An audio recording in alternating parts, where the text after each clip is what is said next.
Halo, salam jumpa anak-anak. Wah, ketemu lagi bersama Paman Sam. Tentunya di acara Anak Kreatif. Wah, anak kreatif ini selalu hadir di depan anak-anak, juga di depan ibu-ibu, juga di depan bapak-bapak yang mendampingi anak-anaknya untuk menonton televisi, menonton acara anak kreatif di Dharma TV. Nah, itu benar sekali ibu-ibu, bapak-bapak, atau mbah-mbah, kakek-kakek, nenek-nenek yang mendampingi cucunya untuk melihat televisi.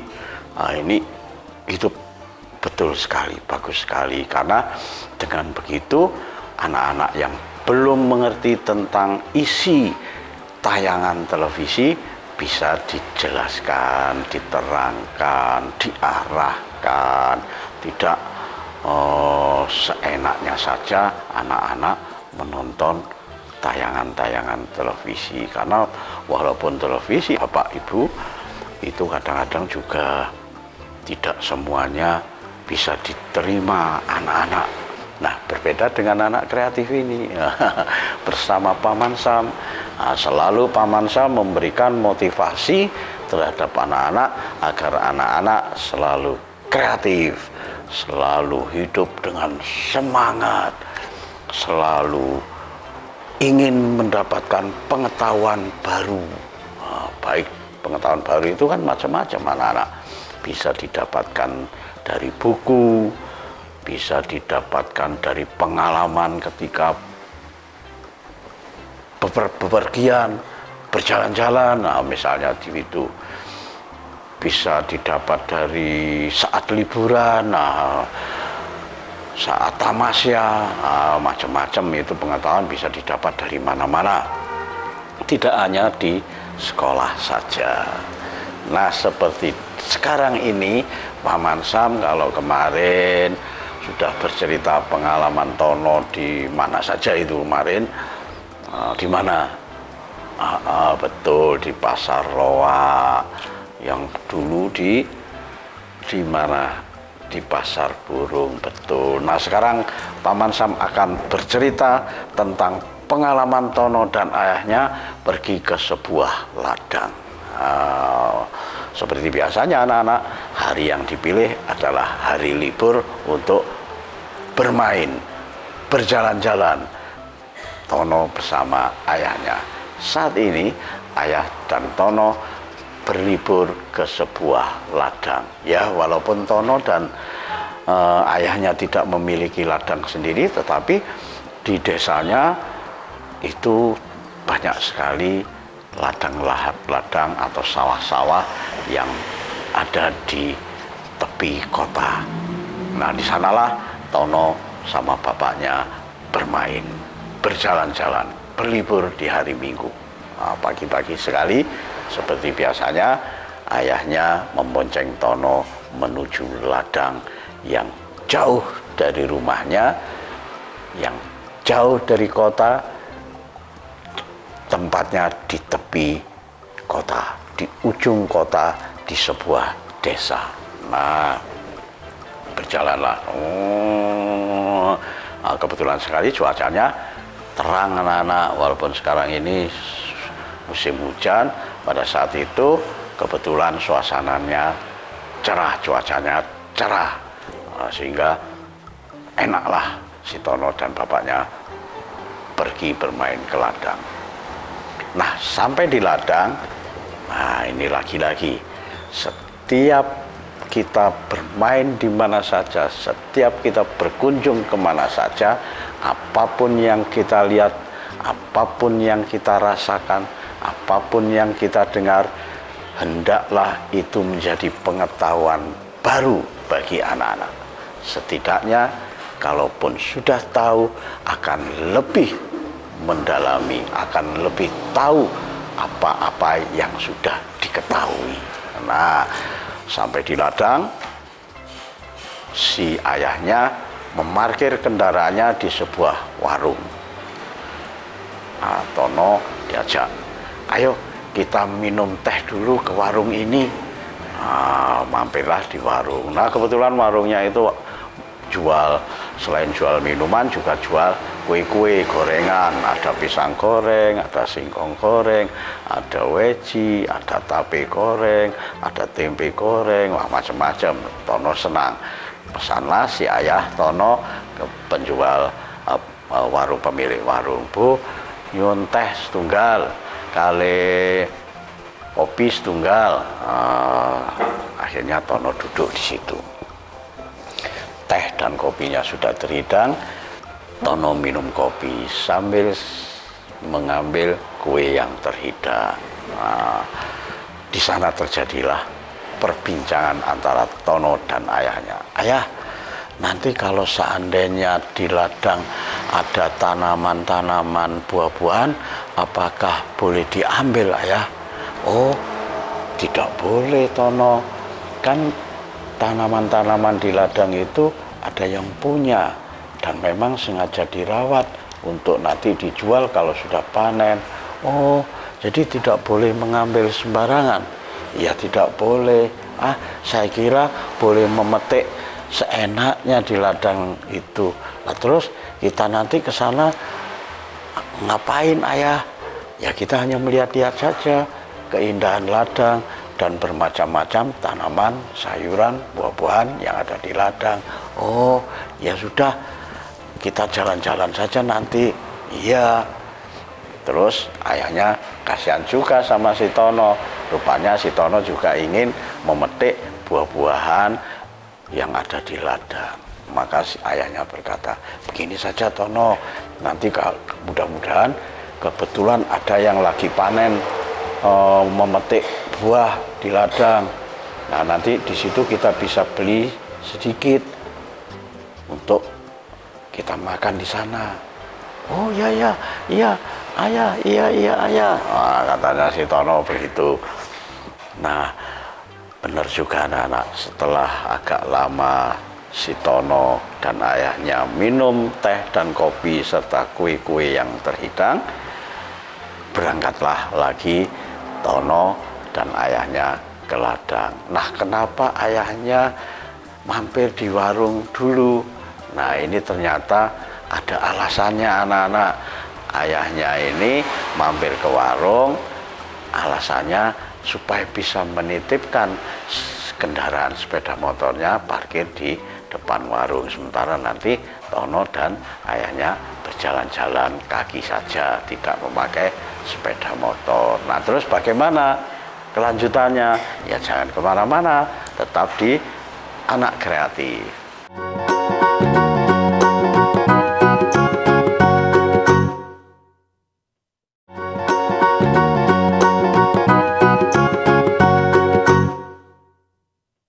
Ya, terima kasih anak-anak. Anak-anak masih tetap setia bersama Paman Sam di Anak Kreatif. Wah, ini tadi bercerita perjalanan si Tono dan ayahnya jalan-jalan ke sebuah ladang. Nah, saat di ladang anak-anak, Tono semakin senang, riang, gembira, hatinya bahagia.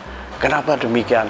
Karena ayahnya memperbolehkan Tono untuk mencopot sepatunya dan masuk ke parit dan masuk ke lumpur di sawah-sawah yang ada di sana. Wah, Tono senang sekali masuk ke air, mainan lumpur, sementara sepatunya dibawakan oleh ayahnya. Tono senang sekali, hatinya bahagia. Nah, di sana Tono melihat di parit itu ada ikan-ikan kecil. Wah, ayah, banyak ikan-ikan kecil di sini. Wah, tadi tidak membawa tempat untuk mencari ikan. Ya, nanti lain kali saja Tono. Kita kembali ke sini lagi mempersiapkan peralatan untuk menangkap ikan ini. Sekarang kita hanya bermain saja. Wah, sayang ya. Kenapa ayah tadi tidak mengingatkan kalau di sawah juga ada ikan-ikan kecil seperti ini? Ya kan kita tujuannya untuk jalan-jalan saja, bukan mencari ikan. Ya kalau begitu minggu depan kita mencari ikan ya ya. Ya, minggu depan kita mencari ikan. Hore! Nah, Tono senang sekali. Tono bermain-main di ladang di sawah, bermain lumpur. Nah, kebetulan di sana ada tanaman sayur mayur, ada tanaman padi, ada tanaman selada. Nah, tanaman padi dan selada ini selalu tumbuh di air. Di sanalah Tono bermain. Nah, ada katak yang meloncat-loncat. Nah, Tono senang sekali mengejar katak itu. Ketika ditangkap, kataknya meloncat. Mau ditangkap lagi, kataknya meloncat. Wah, Tono semakin terpingkal-pingkal, semakin senang, tertawa terpingkal-pingkal karena mengejar katak yang tidak pernah didapatkannya. Setiap kali memegang, menerkam katak itu begitu cepatnya meloncat, dikejar lagi, meloncat, dikejar lagi, meloncat. Tono sampai terjerembab di atas lumpur. Wah, sininya lumpur saja. Waduh, bagaimana ini? Ayah, tidak apa-apa, nanti kita bersihkan di sungai sana. Ya, nanti ibu marah. Tidak, nanti kita bersihkan di sungai di ujung sana. Ya, ya. Wah, Tono semakin senang. Dia semakin seakan-akan dibuat-buat jatuh, walaupun tidak jatuh. Karena saking senangnya si Tono bergumul dengan lumpur di sawah. Hal semacam itu anak-anak jarang sekali ditemui oleh anak-anak. Berbahagia sekali Tono yang mempunyai kesempatan seperti itu. Anak-anak di kota seusia Tono jarang sekali mendapatkan kesempatan bisa bermain lumpur, bahkan berkotor-kotor dengan lumpur karena takut dimarahi orang tuanya. Tetapi berbeda dengan Tono dan ayahnya saat ini, ayahnya membiarkan bermain-main di lumpur, kotor juga tidak apa-apa karena nanti akan dibersihkan. Selama permainan itu tidak membahayakan, ayahnya membiarkan Tono bebas bermain. Nah, kesempatan itu jarang sekali anak-anak didapatkan oleh anak-anak seusia Tono. Tono adalah anak yang beruntung mendapat kesempatan bermain di alam yang bebas. Nah, karena apa? Ya itu tadi Paman Sam selalu mengatakan justru di alam-alam seperti itulah, di tempat-tempat bermain itulah sebenarnya anak-anak mendapatkan pengalaman dan pengetahuan yang banyak, tidak hanya pengetahuan di sekolah saja. Nah, karena hidup itu tidak hanya di sekolah, tetapi juga di lingkungan rumah. Nah, bermain di situ, menangkap kata, menangkap belalang, ada belalang yang terbang. Wah, Tono senang menangkap, menangkap, tapi tidak pernah mendapatkan. Begitu ditangkap, belalangnya meloncat. Ada capung juga begitu, dikejar-kejar. Wah, Tono senang sekali berada di sana. Nah, dari pengalaman itu, dengan keceriaannya, dengan kebahagiaannya, Tono senang sekali. Merasa cukup bermain di situ, ayahnya mengajak ganti di tempat yang lain. Ayo Tono, kita pergi ke sana. Nah, sebelum kamu jalan, bersihkan dulu kakimu di parit ini. Nah, bersihkan kotoran-kotoran lumpur-lumpur yang ada melekat di kaki, dan celananya dibersihkan, bajunya dibersihkan, walaupun meninggalkan noda coklat karena kena lumpur. Tidak apa-apa, katanya ayahnya. Wah, berjalan lagi. Nah, saat berjalan di situ anak-anak, si Tono menemukan petani yang sedang memanen tomat. Ayah, itu ada buah tomat. Kebetulan ada petaninya rupanya. Oh iya Tono, ayo kita ke sana. Menghampiri petani yang sedang memanen tomat. Nah, saat di tempat tanaman tomat, petani yang memanen tomat itu, ya seperti yang diceritakan ayahnya ketika di warung tadi, bahwa kalau ada kebetulan ada yang panen buah, mungkin bisa beli sedikit. Nah, di tomat itu si ayahnya membeli tomat dari hasil panenan petani. Ayah, ayo kita beli sedikit, itu ada tomat yang sudah masak, itu besar-besar sekali, merah warnanya, pastilah manis. Ya, ayo kita beli. Nah, si Ayah Tono menghampiri petani, Pak, boleh beli 1-2 biji saja untuk anak saya ini. Oh, tidak usah beli, ini saya kasih saja. Wah, petaninya rupanya memang baik sekali. Ayah Tono tidak boleh membeli tomatnya, tetapi justru diberi, dikasihkan, tidak usah membeli. Ini nak, ambil saja, mana yang kamu mau. Wah, Tono malu-malu. Tono malu, mana ya, enaknya yang mana? Ya sudah, ambil saja, kata ayahnya. Nah, Tono mengambil yang besar, yang berwarna merah, yang ini. Langsung hanya dilapi gini saja, mau dimakan. Jangan dimakan, dicuci dulu, kata ayahnya. Oh iya, gitu. Nah, kemudian kelanjutannya bagaimana? Ya jangan kemana-mana, tetap di Anak Kreatif.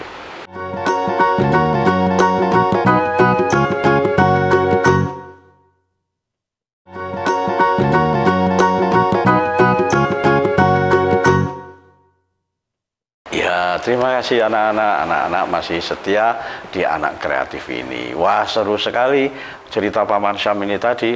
Setelah si Tono bermain-main di lumpur, menangkap katak tidak pernah mendapatkannya, menangkap belalang tidak mendapatkannya, capung juga tidak pernah mendapatkannya. Sekarang berada di kebun tomat milik petani yang kebetulan saat itu sedang memanen. Nah, Tono dan ayahnya tidak boleh membeli, malah dikasih oleh petaninya. Sudah, ambil saja, tidak usah beli.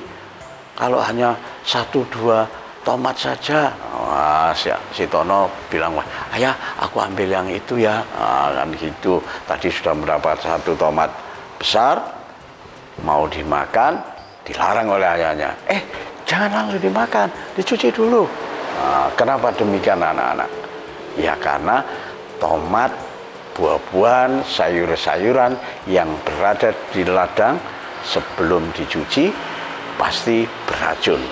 Kenapa demikian? Ya karena petaninya pasti memberikan obat tanaman yang ada di ladang, menyemprot tanaman. Pastilah obat-obat itu masih menempel di daun, masih menempel di buah-buahan. Itulah sebabnya buah-buahnya harus dicuci dulu, tidak boleh langsung dimakan. Siapa tahu masih ada obat yang berbahaya sekali. Nah, anak-anak juga demikian. Kalau bermain-main di mana saja, kalau memetik buah atau memetik sayur, ya jangan langsung dimakan, dicuci dulu. Walaupun kelihatan bersih, siapa tahu masih ada kuman-kuman yang ada di sana, atau obat-obatan yang masih melekat. Nah, akhirnya dicucilah tomat itu oleh si Tono. Setelah itu dimakanlah. Kebetulan sekali pada saat itu terik matahari sudah hampir sepenggala, tentu panas sekali dan haus. Tono makan tomat yang segar. Wah, lezat sekali. Nah, setelah makan tomat, si Tono dan ayahnya pergi melanjutkan perjalanannya. Si petani menghalangi. Sebentar Pak, sebentar nak, jangan pergi dulu, ini saya beri tomat lagi. Wah, ternyata si petani baik sekali. Tidak hanya 1-2 tomat yang diberikan oleh Tono dan ayahnya, tetapi si petani justru mengambil tas kresek, dimasukkan tomat beberapa, lalu dibawakan oleh Tono. Wah, terima kasih Pak, ini pasti menyenangkan sekali. Mudah-mudahan Bapak tambah rezekinya karena ini sudah memberi tomat. Iya Pak, terima kasih, amin. Wah, akhirnya Tono semakin senang berjalan sambil menenteng tas berisi tomat. Perjalanan dilanjutkan. Sampailah di sebuah ladang di tanah yang di sana ada tumbuhan labu, anak-anak. Merambat begitu. Merambat, tanaman labu, buahnya besar-besar. Buahnya besar-besar, lebih besar ukurannya daripada ukuran besar kepala si Tono. Wah, tetapi batangnya merambat. Tono pun bertanya pada ayahnya, "Ayah, ini pohonnya lunak sekali, merambat di atas tanah, tetapi buahnya besar sekali. Padahal di sekolah itu ada pohon beringin yang besar sekali, kokoh sekali, akar-akarnya banyak, tapi buahnya kecil-kecil. Kenapa pohon yang besar di sekolah itu tidak berbuah yang besar-besar seperti buah labu ini? Sementara labu di sini pohonnya kecil, lunak, tidak kokoh, tapi buahnya besar." Ayahnya tertawa. Tono, begitu katanya. "Inilah keadilan yang maha kuasa, Tono. Coba bayangkan, seandainya si labu ini buahnya kecil-kecil, sementara pohon beringin di sekolahmu yang besar kokoh itu buahnya besar-besar seperti labu ini, bagaimana akibatnya?" "Kenapa, Ayah? Kan tidak apa-apa, kan sesuai dengan pohonnya. Pohon besar berarti buahnya juga besar. Kenapa pohon besar buahnya kecil?" Gini Tono, tidak apa-apa. Sekarang pohon yang lunak dan menjalar ini pohonnya besar-besar, tetapi kan tidak menggantung, sehingga pohonnya bisa menempel di tanah, sehingga tidak merusak batang pohonnya. Batang pohonnya juga tidak patah karena buahnya menempel di atas tanah. Sementara kalau beringin, coba bayangkan, kalau pohon beringin itu yang kokoh, buahnya besar-besar, kemudian kalian sedang bermain-main di bawah pohon itu bersama teman-teman di sekolah, kemudian buahnya rontok, jatuh, lalu menimpa kepala. Begitu beratnya benda yang jatuh dari pohon beringin itu, buah yang besar jatuh menimpa tanah, pastilah kamu akan luka. Tono tertawa. Iya betul juga. Kata Tono gitu. Seandainya beringin itu buahnya besar-besar seperti buah labu yang sesuai dengan kekokohan pohonnya, pastilah aku dan teman-teman akan selalu terluka ketika buah itu jatuh ke tanah. Pastilah aku dan teman-teman akan tertimpa buah yang besar. Kalau sekarang, kalau di sekolahan banyak sekali buah-buah pohon beringin itu yang rontok bertebaran di atas tanah. Tetapi walaupun kami kejatuhan buah beringin, tidak akan terluka karena buahnya kecil. Iya ya, seandainya pohon beringin itu buahnya sebesar pohon labu, pastilah kami terluka. Tertawa, si Tono tertawa terpingkal-pingkal. Iya ya, tadi aku sudah curiga ya, kenapa tidak ada yang maha kuasa. Pohon yang kecil buahnya besar, pohon yang besar buahnya kecil. Ternyata ini rahasianya. Begitu kata si Tono.